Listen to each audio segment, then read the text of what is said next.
Today, 8:30. And the political debate continues, of course, with Andrew Neil and the Sunday Politics in an hour here on BBC One, with analysis from Polly Toynbee and Toby Young. That's after Nikki Campbell asks the big questions. Today on The Big Questions, fueling the fires of terrorism and breaking confidences from the confessional.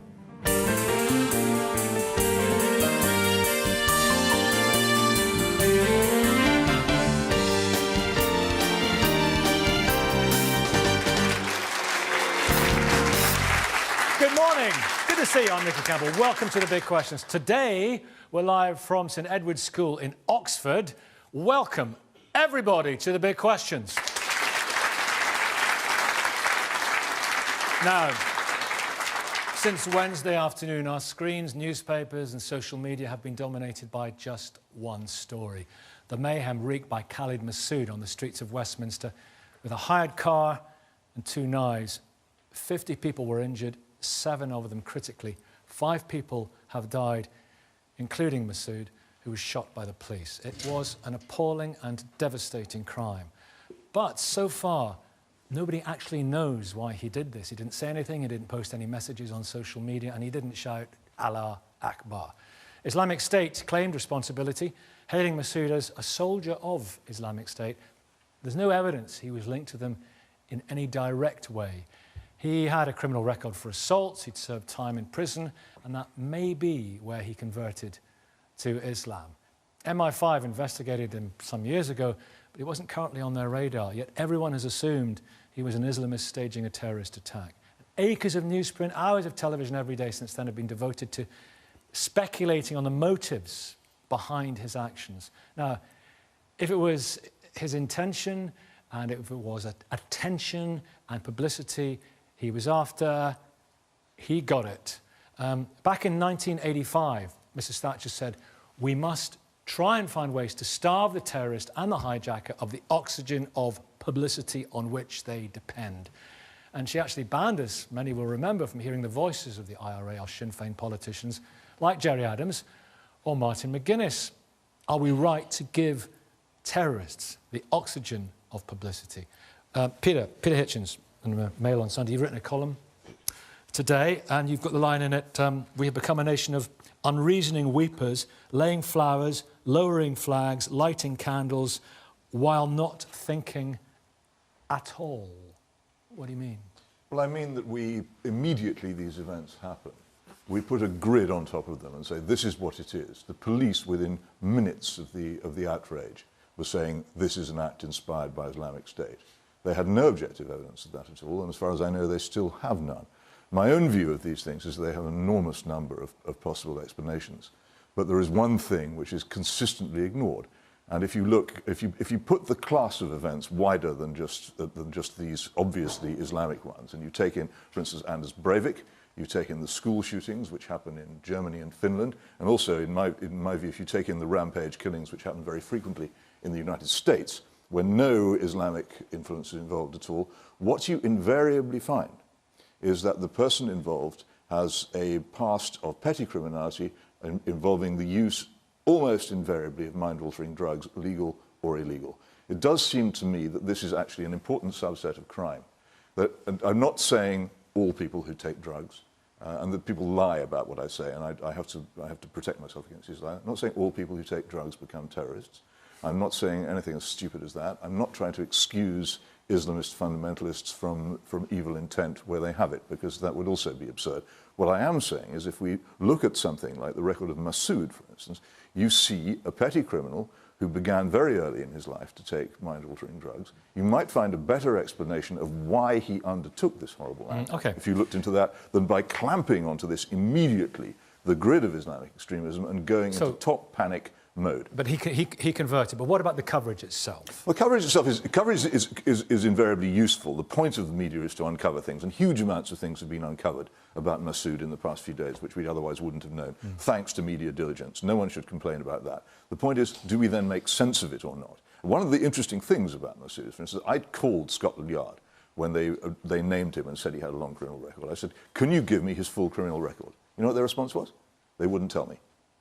And this, to this day, his it's not as if it was sub judice, because he's dead. To this day, his coverage, full criminal record has not been revealed, because they weren't interested in that. They were interested in the Islamist connection rather than his record of crime. So maybe he is just a criminal committing a horrible crime. Maybe he is just a criminal committing a horrible crime, Douglas Murray, and the fact that there was this assumption that he was somehow linked to Islamic State. Islamic State clearly made a great amount of that by saying he was one of their soldiers. Aren't we playing into their hands? Well, the reason why people assumed that he was doing this, at least was inspired by Islamic State, is because it's something that Islamic State has called upon people around the world to do, using exactly this sort of methodology. Islamic State has said for some years that since various cells in the West have found it very hard to get hold of the technology to make bombs in recent years, they've been disrupted from doing so. Since it's very hard in the UK, for instance, to get hold of Kalashnikov rifles, ISIS has called on people in countries like this who follow their message to carry out attacks using vehicles, very low-grade attacks, knives, you know, this sort of thing. So that's why it fits a pattern of ISIS-inspired attacks. So we'll find out exactly, or some more of what motivated him in the days and weeks and months to come. As for the question of publicity, this is a huge question which we're always wondering about. This was a good week, after all, wasn't it, to wonder about terrorism and our attitude towards it in general. Martin McGuinness, I think responsible for more deaths than anybody else in the UK in recent decades, died and was eulogised in the House of Commons. 24 hours later, the House of Commons was attacked by another type of terrorism. But I think this is a very bad sign for this country. The way in which we treat terrorists of the past tells us how we will treat terrorists of the future. I'm glad that was such a powerful point in the studio, but... Yeah, listen, Douglas, you have your fans. But this, I think, should really worry us. During the IRA's campaign, people said we would never give in to terror. All MPs, policemen and others all said the same thing again this week. But the record shows in this country that we can give in to terror and have. And so, you know, the whole issue of media coverage, as it were, by comparison with that fundamental societal problem, is relatively easy to solve. So we're playing their game, That's basically. rubbish, I think, what you just said. Yeah, but Mohammed, why is it rubbish? Well, let's just go for the basic principle, first and foremost. Two men behind bars. One looked down and saw mud, the other one looked up and saw stars. What you'll find with organisations like Douglas and some of these right-wing organisations is they will always pick up the worst. Attacking Douglas already? No, they will always pick up the worst. What we had this week was a fantastic unity of every community coming together and reflecting the grief of a nation, innocent people being murdered. We had bravery from police officers. We had standers by helping out. We can focus on the bad or we can focus on the good. And the good is, if this is all they can do, they're not getting very far, are they, the terrorists? there's something else that seems, there's something else that seems to match the MO of ISIS, and it was the killing of Joe Cox by Thomas Mayer, who actually killed an MP, and only two Labour MPs said it was an attack on democracy. No one else echoed that. And so here's the issue: I think lots of people said that was an attack on democracy. From MPs and prominent individuals, I think mostly it was the Labour Party individuals that were saying so. But the point here is that there's many individuals who've coming out to do acts of terrorism, and there wasn't as much focus on Thomas Mayer, arguably, as there was on other previous attacks of terrorism that has occurred in the UK. And these are questions that we have to. Well, that's because raise. That's quite simple why that was, because there was an impending court case. In this case, there is no impending court case because he was, But there's a live shot inquiry. Dead. There's a There is a line of inquiry. There's no issue of sub judice. Do you think they're comparable, Anne-Marie, the murder of Joe Cox, for example, and what happened the other day? No, look, and we're doing it again. We're doing what again? We're avoiding the common denominator in these attacks. Of course, terrorism comes from all different areas, but we can talk about Islamic terrorism in its own right, and there's nothing wrong with that, and we should be able to. Thomas And Mayer is again, Islamic? all week, Thomas Mayer is I'm not Islamic, talking though? about. I said they're You said separate the things. common denominator. I'm talking about these apparent random attacks, like the one we saw in London last week, that we're putting down to a random criminal. How many random criminals of the same faith are we going to have before we look at the elephant in the room? And it's been in the media all week. We will never know what can possibly have driven him. And the only thing not a possibility is religious belief. And the fact that a person has been involved in crime or has taken Lots drugs of people are does saying not what you're saying. exclude them for having... no, they're not. I mean, even the Prime Minister, the Prime Minister in the comments this week told us very matter-of-factly that this was a perversion of a great faith. She didn't offer any scriptural backing for that. In fact, she said it without any analysis or investigation of Scripture at all. But she also said it without any evidence as to the motivation, of the individual as well. Peter Hitchens. So let's make a factual point here for this discussion. In the past couple of years, we've had two events in this country. One, the Leytonstone tube station stabbing, and the other, the Russell Square stabbing in London, which were initially attributed to Islamic fanaticism. It was later perfectly clear, beyond all doubt, that the person involved was actually crazy. The Leytonstone stabber believed, and psychiatrists go, he actually believed, and you'll have to savour this fact, that Tony Blair was his guardian angel. This is not a person who can be taken seriously as a political actor. If you look also at various events which are attributed to Islam on the European continent, particularly the Nice killing by the man Boulel, he was said by his brothers to be an atheist. He never attended the mosque. He ate pork. He was a boozer, he was a wife beater, he was a petty criminal with a long-standing record. Something very similar was the case with the man who drove a truck down the Kurfürstendamm in Berlin. A bar brawler, an arsonist, a petty criminal, and thief. If I may say so. If you're looking for the origins of these things, Anne-Marie, the problem doesn't mean none of these episodes are Islamic. Peter, hang on. Let me put this to Anne-Marie, and then we'll open it up. Other people want to talk on this. But isn't it hugely counterproductive for what you want to say about this religion and what you believe this religion leads to, if you all of a sudden jump on every single atrocity and say it's because of this religion? I'm not suggesting we should jump on every single atrocity. What I'm saying is we need to include religion in the list of possibilities of what drives these people. Not every one of them. Everyone's not the same. But we cannot honestly discuss this without an examination and analysis of the religious scriptures. I also want to know what these people are saying themselves. When police in Germany, for example, declare someone to be mentally ill, why? What are they doing? What are they saying that you conclude that they are mentally ill? We have a right to know this. We have a right to know what these people are saying and doing before they carry out these acts. Rashad Ali, we haven't heard from Rashad yet, but I'm just going to help the other side by telling them. I'm bearing you in mind for future comment. Don't worry. Rashad. I think this conversation, if I don't mind, kind of demonstrates the issue. No one has a problem with discussing the facts and the media discussing the facts. Just to return to the question for a second. Yes. Actually, the problem is the editorialising. It's the manner in which the facts are presented by people that say have a particular agenda and therefore will horseshoe anything into that particular agenda. Yeah. Or, for example, the speculation. So we saw the media responses. I mean, we saw fairly good responses actually this time from the BBC, kind of measured, weighted responses to what happened.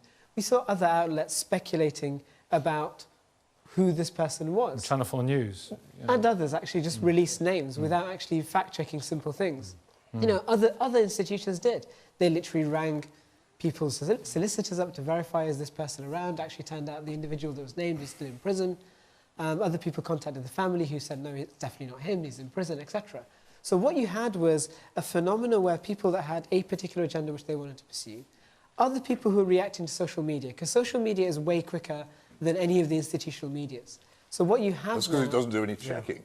Right. So you actually have really poor journalism coming out as a result of, you know, which is what the problem is. It's actually when you remove away the journalistic instincts, people are going to fact check, people are going to verify things before actually putting them out.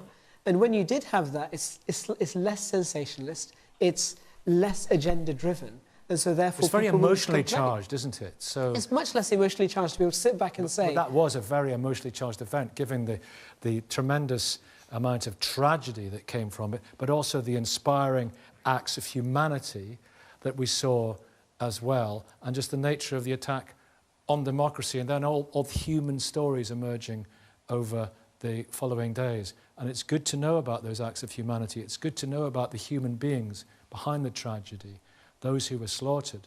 And that's an important part of what the media... Don't you think so? I absolutely agree with Rashad's point of view as somebody who does work in the media and is obviously clearly and evidently observant Muslim, and I'm part of both worlds. What do you think about the tone of the coverage in general? It's really important, and as a role as a journalist, that you do your job and you do it well. So that goes back to the accuracy, that there was misinformation pledged out this week, and the problem is social media is so quick.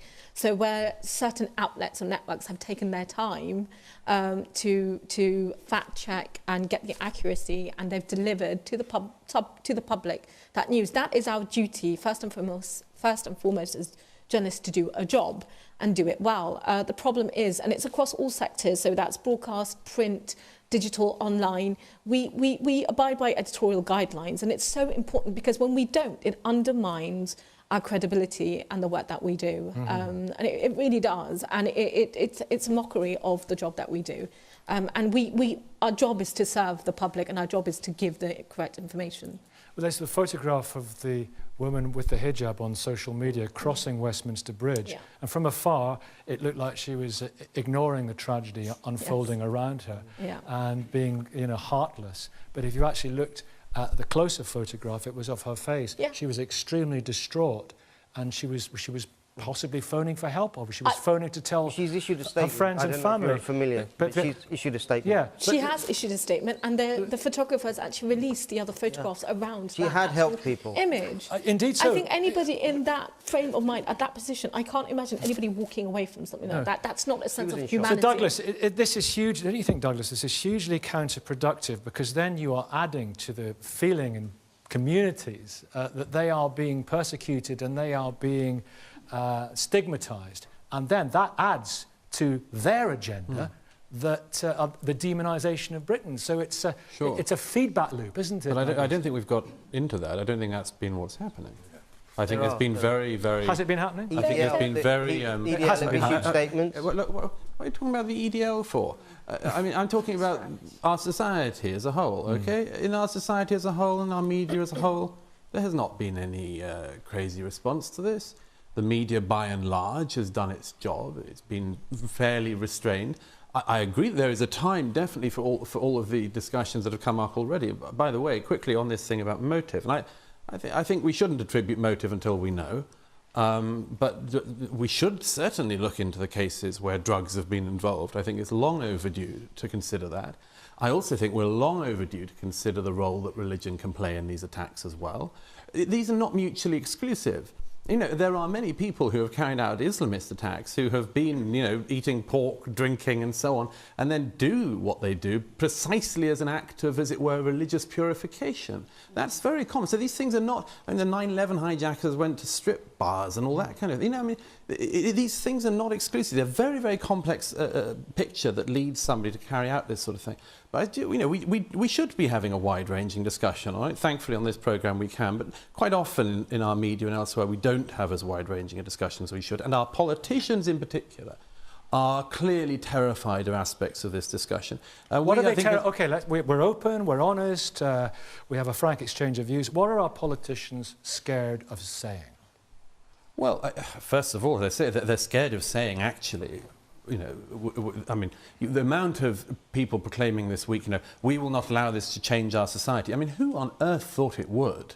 I mean, who thought that a guy with a knife and a car was going to bring down British democracy and cause the Queen to abdicate and put the flag of Islam over Buckingham Palace? Really? But Douglas, one of the things which has happened ever since the terrorist attacks during the Blair era is that governments have used these attacks as a pretext to take away important liberties. Yeah. And Benjamin Franklin said long ago that if you sacrifice your liberty for temporary security, you'll end up having neither liberty nor security. But our governments have flagrantly ignored this. Longer detention periods without trial, more intrusion, more snooping. Is that a danger, Douglas? This has changed our society. What politicians are very much afraid of is that people will discover how very little power they have to prevent these attacks, and far less than they pretend that they have, and that they actually cannot do the things they claim to do. Mohammed, This is in a second, a pretext I don't think Douglas rather is quite finished. What do you think about what we heard from so many people? We will not be cowed. What did you think about that? It's a very good thing that people think that and say that. But I mean, I think some of the response to this, I mean, this was not the Blitz. This was not a sustained night after night campaign. It was one attack, a brutal, horrible attack in the heart of London.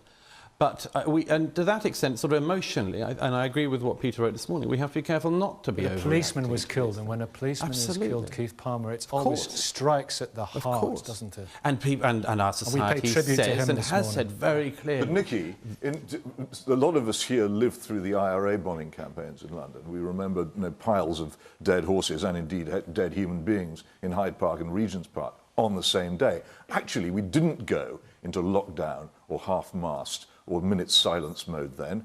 We thought, all right, these people are our enemies, we will put up with it. Our government were the ones who let us down by eventually giving in to IRA bombers and giving them pretty much all that they wanted and going to Martin McGuinness's funeral. They're actually contradicting what they're saying. Who is? Douglas, because on the one hand, you're saying, look, we don't want to cower to the terrorists, we don't want to be singing their agenda, and yet the first thing everybody uses is the word Islam. Well, listen, in this particular state, I was actually in Scotland Yard on this case, so I was there on the day. To qualify as an Islamist incident, it has to fit a certain criteria. And it was discussed earlier on, but no one actually mentioned why this was classed and why it was taken over by SO15 as an Islamic incident. Otherwise, it would have just been homicide that would have taken over this case. There are certain criteria. For instance, if he said the word Allahu Akbar, that would have been clearly an Islamist incident. If he had had a flag of ISIS, clearly it would have been Islamic. He didn't have any of those. He didn't say anything. He didn't leave a note. The only thing that makes this a counter-terrorism he was a Muslim. No, not even that. It was because he wasn't. We don't know if he was a practicing Muslim because he clearly wasn't a very good Muslim. Was the what does that mean? What does a very good Muslim mean? Well, if he was taking cocaine, he was into wife bashing, all those things. If he was a Muslim, he wouldn't be taking cocaine and having drinking alcohol. But it was because he attacked. Let me just finish the point. The reason was because he attacked a political institution, the heart of government. That was one of the reasons, if you like, that qualified it. He's in terms of practicing, that's still coming out. We don't know whether... Well, you've just said what you think. You've just given us your view, which is that it's nothing to do with Islam. And other people will have a view that it is. But I'm suggesting that as a society, we actually take the time to work out people's motives. But it's very clear that in your case, for instance, you wouldn't want it to be ascribed to an Islamic motive. Even if it was turned out that he had a copy of the Quran in the car, you would say it had nothing to do with Islam. We would have accepted that. There are people, let me finish the point, and there are people who would say it has something to do with Islam, even if it's very clear that it has nothing to do with Islam. But there are, in this whole thing, my simple point is that we should be looking at the motives, and at the moment there are parts of the anti-terrorism and counter-extremism strategy where the government is, and politicians are very worried about treading on it. And you saw it, as was mentioned earlier, in Theresa May's comments in the House this week, where she immediately ruled one aspect of this whole thing out. Abdullah, in a second, I just want to go to the audience, if I may, to get any comments about the way this has been covered. Lady over there with the scarf. Good morning to you. Morning. I just wanted to say, when it actually happened, I was almost, not in fear, but I was just wondering how quick it would be that there would be the word Muslim or Islam actually in the report. It was quite quick because he was a Muslim. And it didn't take long for that to happen. OK, but what about the way it was covered? Does it give the oxygen and publicity to IS, for example, who claimed some connection, and they would, wouldn't they? And also think about previous conflicts, the way we have covered terrorist outrages there. Is it counterproductive, the way the media covers it? Now, of course, we have 24-hour media, so it's perhaps exacerbated by that very fact. I think they have, they do cover it, and they do cover it, all the papers, everything, the headline the next day. But I think with social media, they kind of have to, because it's all out there very quickly anyway. People are making comments on social media and spreading it around that way. But yeah, that was my, I was just kind of waiting for it, and it's just amazing how quick it happened. OK, and yes, sir, hand up. I don't think you can ignore it as it's such a big event, but the fact is I was quite pleased in the sense of where the media reacted with a positive message. So they showed individual acts of bravery, and they also showed things like the cartoonist with the big Ben standing up in defiance with the big muscles. Rather than the sort of the fear and the cowardice, we must sort of give more of a positive message, the fact that they won't change the way we act, and London and the UK will carry on. Yeah, in the white shirt at the back. I think as humans, it's innate in us to want to seek very simple answers to incredibly complex questions. And I think what happens in the media a lot, and we've seen it today, is people want to jump on one thing because that makes it very easy to understand. But I think if we, as the media and as a society, looked on things as a sort of more mental health issue, as Peter Hitchens said, mental health services are appalling in this country. It's very, very difficult for people to access those services, and I think that is the way where we need to look to actually make a change in our society to make things better. Well, yeah. Abdullah, what did come out of this, and it was a good thing for focusing minds, is that 13 serious terrorist plots have been thwarted since the killing of Lee Rigby. We heard about that. So I'm sure you want to pay tribute to our intelligence services. They're doing a fantastic job. I know, but today's discussion is about the press and the media and so on. And one of the problems is the speculation and the constant reiteration that goes far beyond what was covered or how the IRA attacks were covered. And I must remind everyone that the IRA killed more British people per year during the Troubles than any quote-unquote IS-inspired or Al-Qaeda-inspired terror attacks. And we keep forgetting that. What do you mean quote-unquote? Why? Sorry? What do you mean quote-unquote? I mean, they are IS-inspired. Sorry, so quote-unquote, I was going to say Muslim, so they describe it to Islam or Muslim attacks. They are Al-Qaeda and ISIS-inspired attacks for the ones that do claim to be. So this is the issue, because what is the objective of terrorists? Their objective isn't necessarily to kill all infidels, because we don't see terrorism in South America or South Africa or Switzerland or Republic of Ireland. But what we do see is they desire to scare the British public and the French public and the American public to secure political goals. And Al-Qaeda and ISIS don't have the power to scare people in John O'Groats and Land's End. But the media, which reiterate these attacks and speculate and give them... Were you not scared, the point of the question I asked, yeah, which you slightly didn't answer, you're not scared by the fact there have been 13 terrorist plots thwarted, foiled since 2013, and also thousands of people on the intelligence services watch list up and down the country? Now, in a population of 60 million, that's not a lot, but it's an awful lot of people who are inspired by this. Anne-Marie, do you want to come back on what he was saying? Because I saw you... Just say, look, I'm happy that terror attacks have been prevented, and I hope that we see no terror attacks from any cause or any group ever again.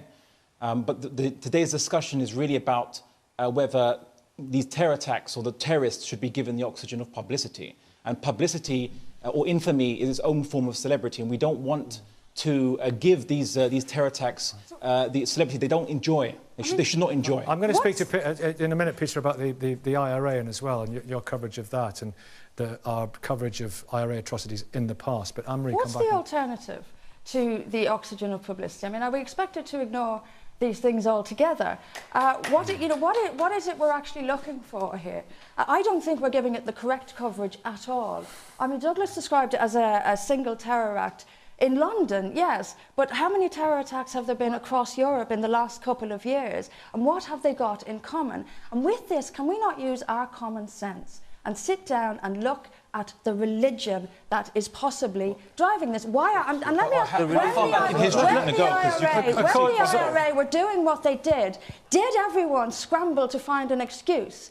They were criminals, they were involved in drug abuse, they were mentally ill, or did they accept that they were Irish Republicans with an Irish Republican aim? Well, some were involved in drug dealing. Why can't we do the same? Yeah. And if there's no problem with Islamic scripture inspiring this, then let's look at it. Why aren't we looking at it? Why is it? If it's not Islamic scripture, then we have no problem. Wait a minute, Zaba's going to come back on that. But surely the point is, you establish the facts, you get the facts right, you infer from the facts what may have happened, then you report what did happen. That's all. That's what I'm asking for, but I don't think that's. But you're saying we should start with conclusions. No, I'm not. I'm saying we want the truth. We want the truth. Zaba. We want to, and I want religious fervour to be included in the list of reasons that made this man. Saba's a man. Saba's a man. Wait, Peter, in a second. Saba. Yeah. You were looking like you weren't agreeing with that when I was looking. I agree to parts, but not all of it. Okay, so when you speak about journalism and accuracy, of course, and we all want the truth. It's not just you. I disagree it's me. That we all want the truth. Okay, so let me tell you for myself, and I can speak on behalf of perhaps 99% of the British Muslim public, that generally none of us know the motives behind people who carry out these acts. I myself am very much part of this society. I'm born and raised a Londoner. I'm an observant Muslim, and you don't see somebody like me carrying out these acts inspired by my faith. Therefore, that doesn't mean that the people who do it I'm not saying, I'm not, and people are analysing scripture. It's not whether it's the Quran or the biblical scripture. You seem to be quite hung up on the fact that this is a Quranic scriptural point. Scriptures are open to interpretation, and literally. If they're not quoting scripture, why are we bringing scripture into this? If they're not quoting scripture, because a lot of them quote the verses that say, "Find the infidels, root them out, and kill them." I debate these. Douglas wanted to come in. Douglas, come on. This is a great example of it right here. Mr. Andalusi thinks that none of the terrorists ever quote the Quran. Flat out wrong. Flat out wrong. Let me give you one example. You mentioned it earlier, the killers of Lee Rigby. Michael Adelajo, on his body, when the police arrested him, he had a note in his pocket to his young daughter explaining why he did what he did. It's all on the public record. You can see the facsimile on the BBC's website, and he has footnotes throughout it of Quranic verses that he explains justify, in his view, his actions. Now, that's the beginning. Everyone's talking about the proselytization begins, okay? Let me just finish my point. That would seem to me to be, therefore, a very clear occasion, never mind the thousands of others we could list worldwide, a very clear occasion on this country when one of our soldiers was murdered on our streets, where clearly Scripture had something to do with it. So the problem that a lot of us have is we are willing to discuss the drugs bit, we're willing to discuss the foreign policy bit, we're willing to discuss all this. Why are you not willing to concede that there is a religious element? Sometimes. No, wait. We are missing the main point. Mohammed first. Now, listen, here's my plan. Wait a minute, everyone's like, no, you had a fair shot. Here's my plan. I'm going to speak to Peter in a minute. I'm going to take it to what happened in Ireland over the period of the Troubles. And I'm going to let you... I don't want to make it theological. No, it's not theological. The one point that hasn't been mentioned that is absolutely relevant to all of this is the radicalisation of people in prisons. I have seen people that don't practice come out of prison as red-hot radicals. I'm sure you've seen people who come out of prison as converts and you celebrate their conversion as well. I mean, it can clearly go either way. The point here is what is happening. We've put them into a state institution that should be a safe zone.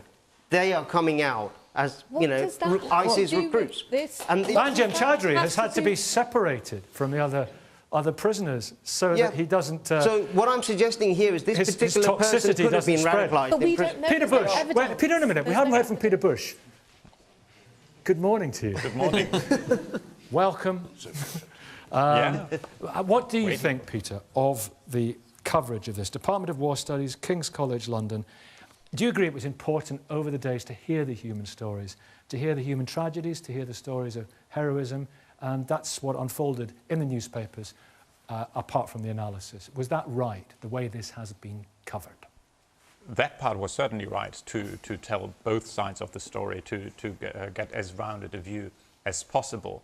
But where you have to be careful, I think, also when we listen to the discussion here so far, is when you think about oxygen of publicity, part and parcel of the idea of terrorism, what is really behind is this attention-seeking. To affect more people with this act of violence than the people who were actually there at this particular part of London. And when you then talk about media coverage and what you cover and how you cover it, you have to be careful not to follow some sort of script that seems to be written by the act of violence itself.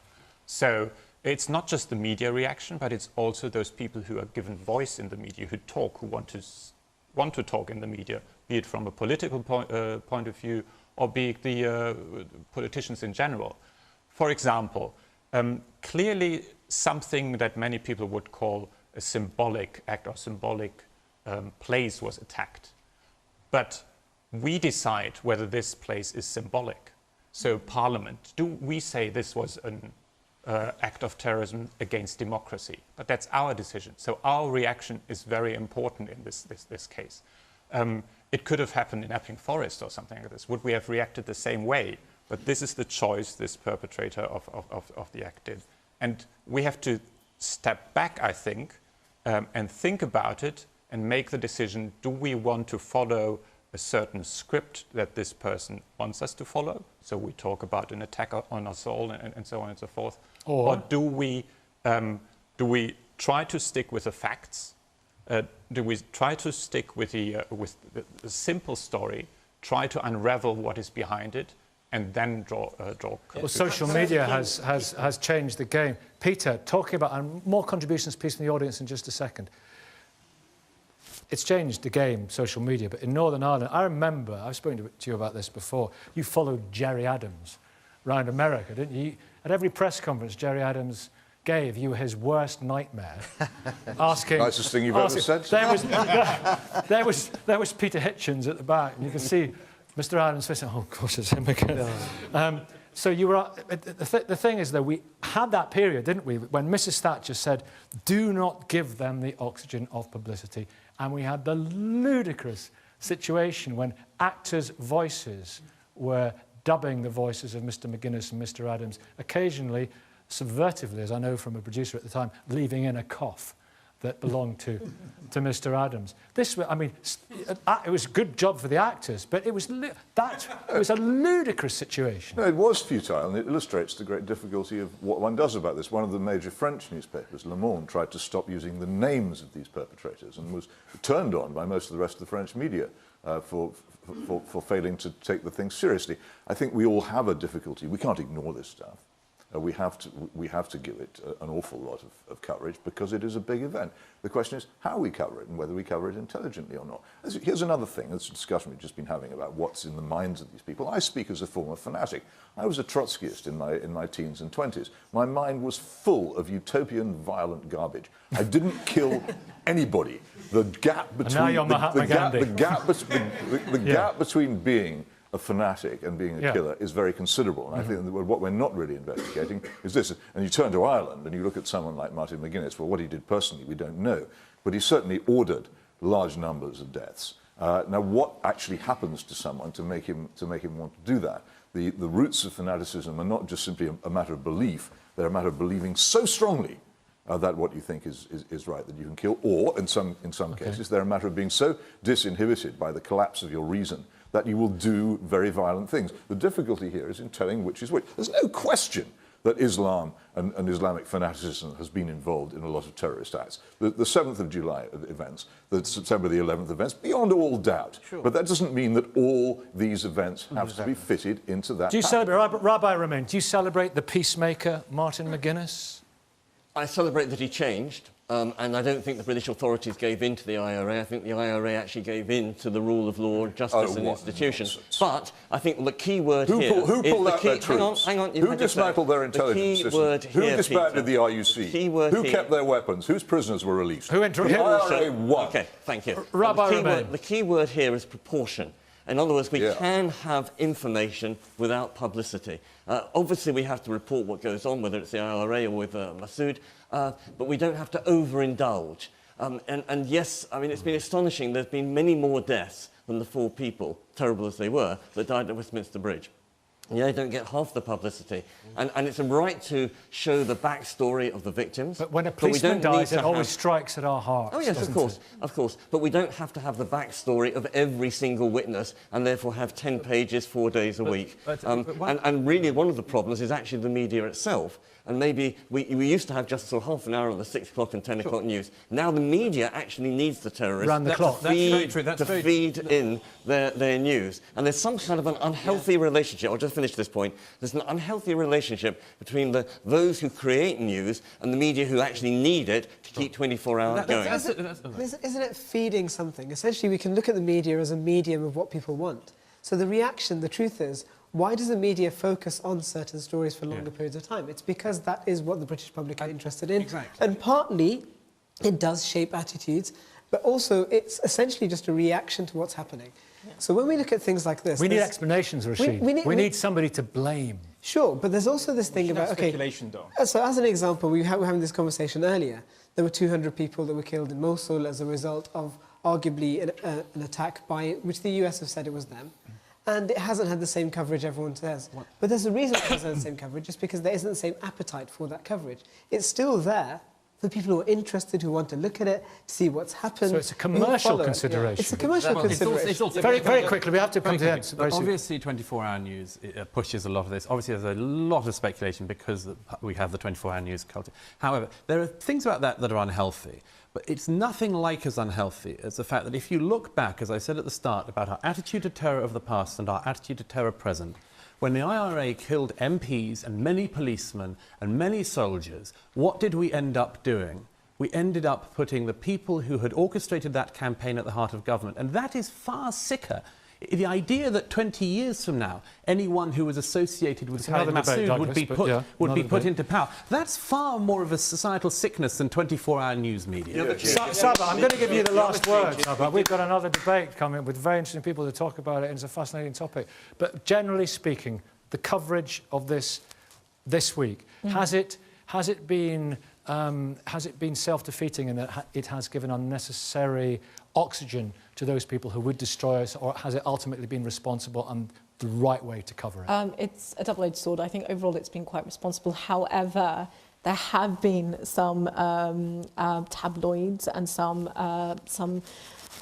news that has gone out, as we all are aware, that has been misinformation, and things such as, Birmingham is the jihadist capital of England. That's not helpful unless it's backed up by evidence. It is. And it's actually not the capital; it's the second capital of terror. London is the capital. London is the capital of terror in the UK. Birmingham is second. Debatable. No. If you look at the stats released earlier this month, it proves that. Do you know what?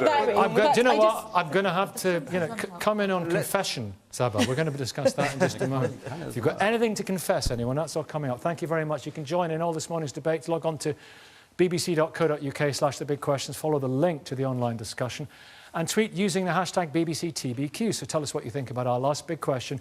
Should the secrecy of the confessional be sacrosanct? And if you'd like to apply to be in an audience at a future show, email audience@menton.tv. We're going to be in Brighton next week and Cambridge on April the 9th. Then after a break for Easter and the London Marathon, we're back from York on May the 30th. 2 shows, the usual live programme in the morning, plus a recording of a special on humanitarianism in the afternoon. So do email audience@tbq that address if you fancy taking part in any of those debates. Confession, good for the soul, they say, telling God your sins, perhaps through the medium of a priest, expressing contrition, making amends for them, is an essential part of faith, as old as the Bible. And the same idea underlies modern psychotherapy too. Now, if you can't come to terms with what you've done, you can never move on or lighten the burden of your past. But where does this leave your confessor, the person you have opened your heart to? If he's a Catholic priest, the answer is clear. He can never tell anyone, not his bishop, not the local police, not the partner you may have betrayed, what you have said to him. But should all confessors follow the same rule? Are there times when the enormity of what they've been told requires disclosure, perhaps to a potential victim or to the police? Should the secrecy of the confessional be sacrosanct? Jonathan Romain, Rabbi, you've written a very interesting book on this, and I'll come to you in just a second. I want your response to Dr. Peter Petkoff, Centre for Christianity and Culture at Regent's Park College. Peter. Hello. There you are.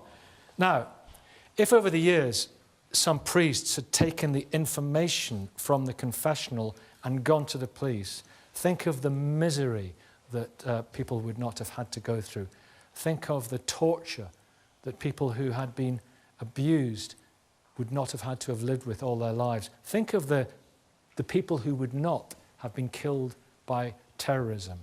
To keep it in the confessional is surely, unarguably, wrong.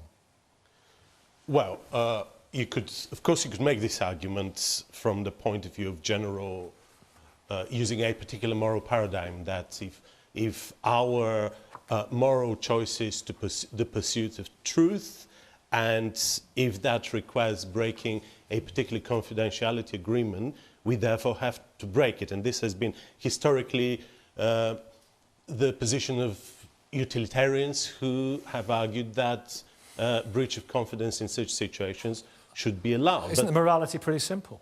But there is the other argument, which is we maintain confidentiality simply because that's what gentlemen do. If we have promised to keep secret, we keep secret. And law, and canon law in particular, have tried to really create a balance, not only in relation to confession as confidential information, but also in relation to a number of other If somebody types of comes to a privileges. priest, do you believe, if somebody comes to a priest and says, I have a sexual interest in children and I am acting upon it, I want your help on this, would you go to the police? Well, I'm not a priest. Should the priest go to the police? Well, this is if he's a Catholic priest and he has a choice either to lose his priesthood and to be excommunicated for breaking a very specific ecclesiastical law, or to save a child. It's a personal choice he has to make. It's not an institutional choice. Rabbi Romain, should that be a difficult choice? No, I'm quite appalled that it's even a choice in the first place, to be honest, because, you know, obviously confessions have to be handled with care and sensitivity. But actually, if somebody is going to either harm others or even harm themselves, then there's actually no religious doubt whatsoever that you do have to break confidentiality.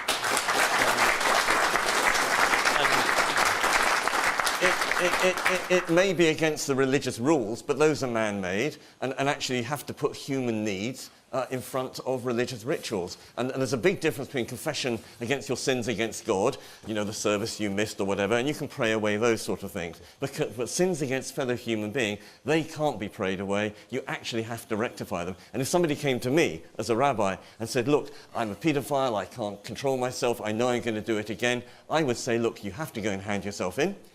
Or I will come with you, or if you do not, then I will go and tell the police. And frankly, I could not look the mother in the eye of his future victim and said, I knew what was going to happen, but I didn't tell you.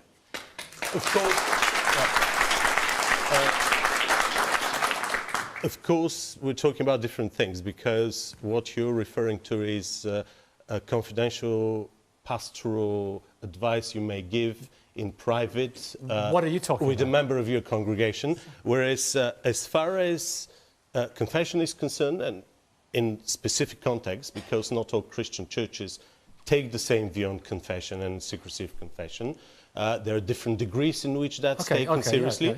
But if we're talking about Catholic Church or Eastern Orthodox churches, confession is so central to the Christian identity of these two churches. It's sacrosanct. That changing it, removing it, requires such complex institutional and theological change that it will prevent Christians from being able to fully I think little appreciate. children's lives come before institutional change. But that's... and, you know, sometimes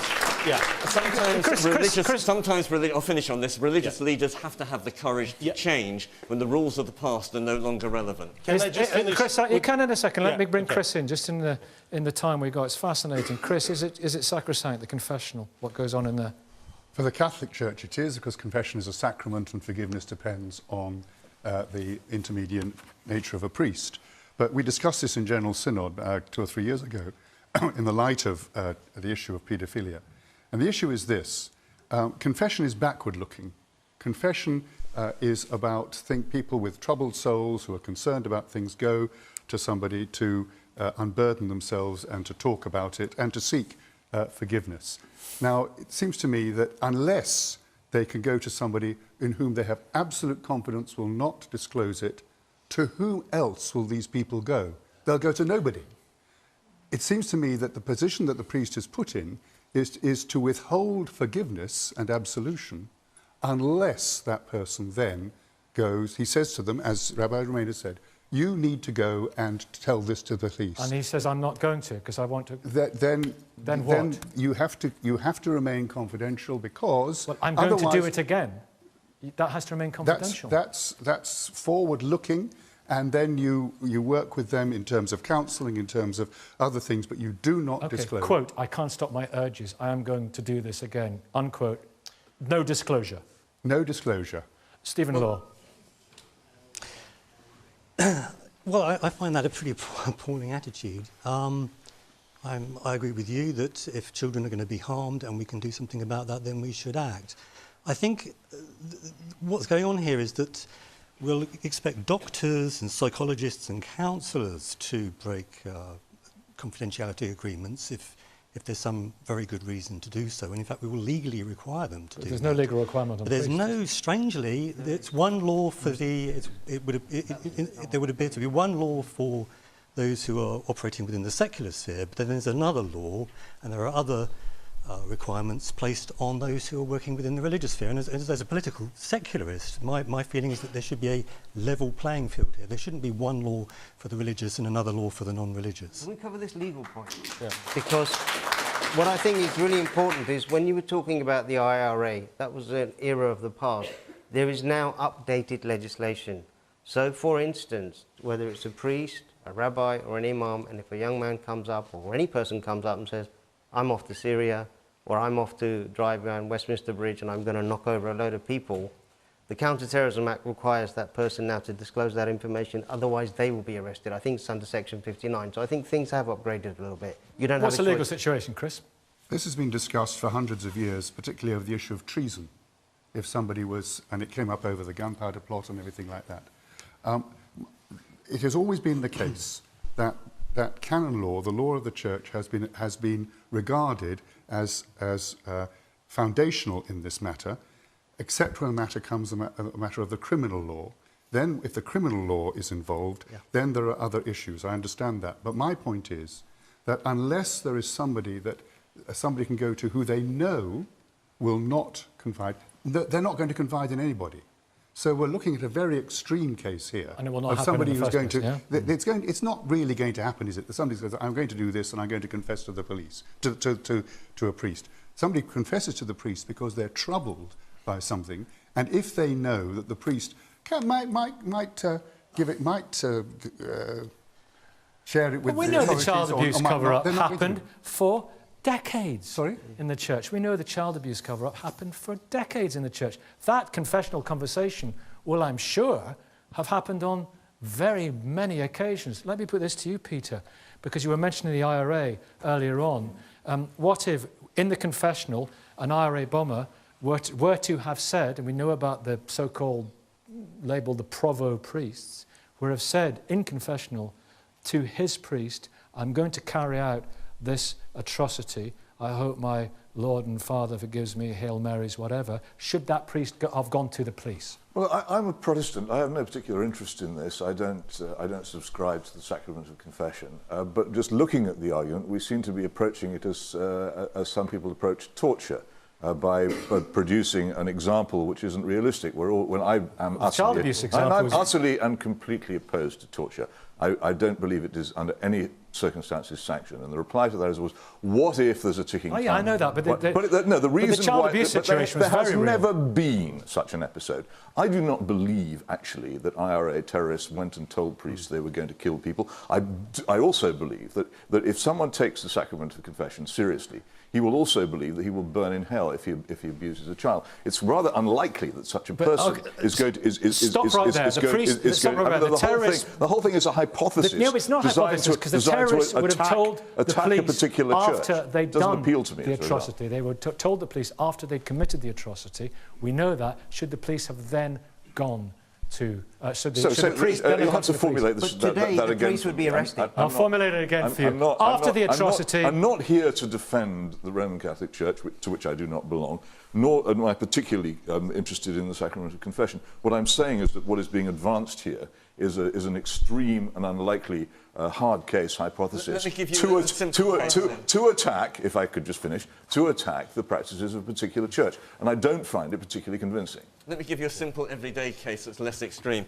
One of my congregants came home, found her husband in bed with his secretary. She told me confidentially she was delighted. The reason was because actually he'd been abusing her for years and years. She'd never had the courage to say anything, didn't want to go public. Now she had a legitimate reason, a respectable reason for the divorce. The problem started 3 years later when he actually went out with somebody else, got engaged. Now I knew confidentially that he was an abuser. This second wife, or potential wife, was a very feisty lady.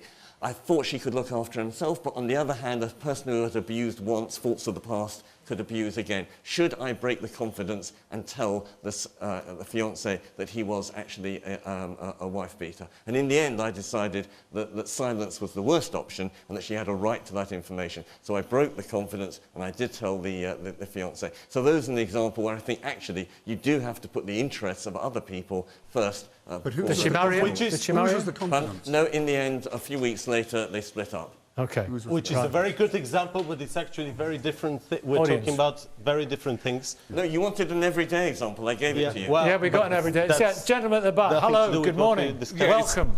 Basically, quick points. Basically, when you look at the scriptures, if you look at Romans 13 in the Bible, King James, it says you must submit yourselves to authorities. And also in Acts 5, it tells you quite specifically that you have to follow the law of the land. So where you see criminality or someone is doing something wrong, you have to submit to that biblically. So really, I just see it quite benign. When you're looking at the case of terrorism or whatever it is, if someone is committing a crime, you have a duty of care to your other fellow human beings to react in the correct manner.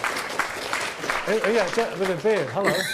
Yeah. It's just a level of the criminality here, because where it's a personal thing, as we saw from the rabbi, that can be quite a constructive thing. But when we come to the point where you're breaking the law, I think you obviously have a duty to report that. And actually there are laws which say, for example, you could be perverting the course of justice, you could be accomplice to a crime if you don't report it. There are aspects of the terror legislation where, again, if you don't report it, you are part of the problem.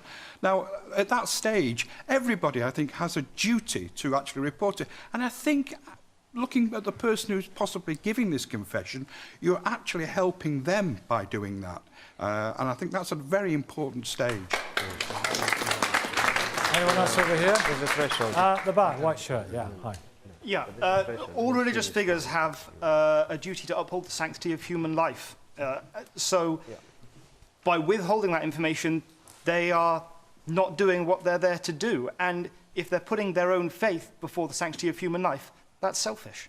Douglas, it's a fascinating discussion. I mean, you put a very hard case of a priest in a confessional knowing about a paedophile.